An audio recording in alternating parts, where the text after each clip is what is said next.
السلام علیکم ناظرین، میں ہوں ریاض حسین اور آپ دیکھ رہے ہیں today news. State life housing society کے فیز 2 کے مسئلے کے حل میں کوئی رکاوٹ قبول نہیں، مفاد پرست عناصر کے ساتھ سختی سے نمٹیں گے، سیاسی دکان چمکانے کی کسی کو اجازت نہیں دیں گے۔ ان خیالات کا اظہار state life cooperative housing society Lahore کے ممبران نے ایک سروے رپورٹ میں کیا۔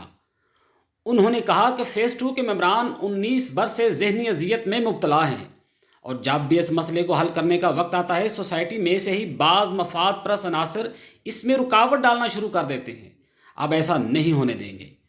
ڈاکٹر نعمان نے کہا کہ فیز 2 ممبران کے صبر کا پیمانہ اب لبریز ہو چکا ہے، مسئلہ فوری حل ہونا ضروری ہے، مسئلے کے حل میں کوئی رکاوٹ برداشت نہیں کریں گے۔ مقبول احمد صابر نے کہا کہ ہر دور میں فیز 2 کے مسئلے کے حل میں رکاوٹیں ڈالی گئیں، اب کسی کو اس کے مذموم عزائم میں کامیاب نہیں ہونے دیں گے۔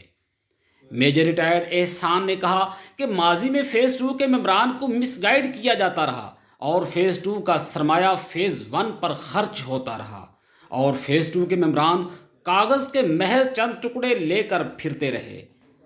ناظرین، صدر سوسائٹی شہزاد وحید نے فیز 2 ممبران کے حق میں AGM منظور کروائی، مگر چند مفاد پرست عناصر نے عدالت سے سٹے لا کر کام میں رکاوٹ پیدا کر دی۔ اس کے بعد محمد اصغر نے اپنے دور میں فیز 2 ممبران کے لیے DHA کے ساتھ مرجر کے حق میں AGM منظور کروائی، مگر انہی مفاد پرست ٹولے نے اس کے خلاف بھی عدالت سے سٹے لے لیا۔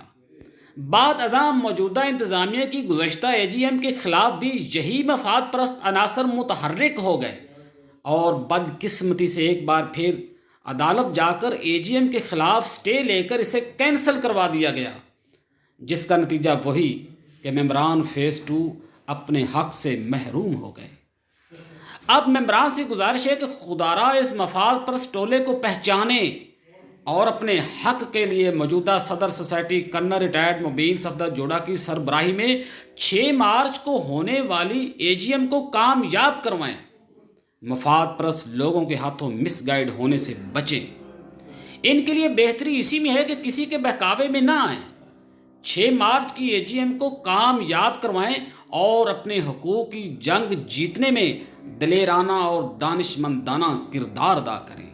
ناظرین، انہی الفاظ کے ساتھ ریاض حسین کو اجازت دیجیے۔ اللہ حافظ۔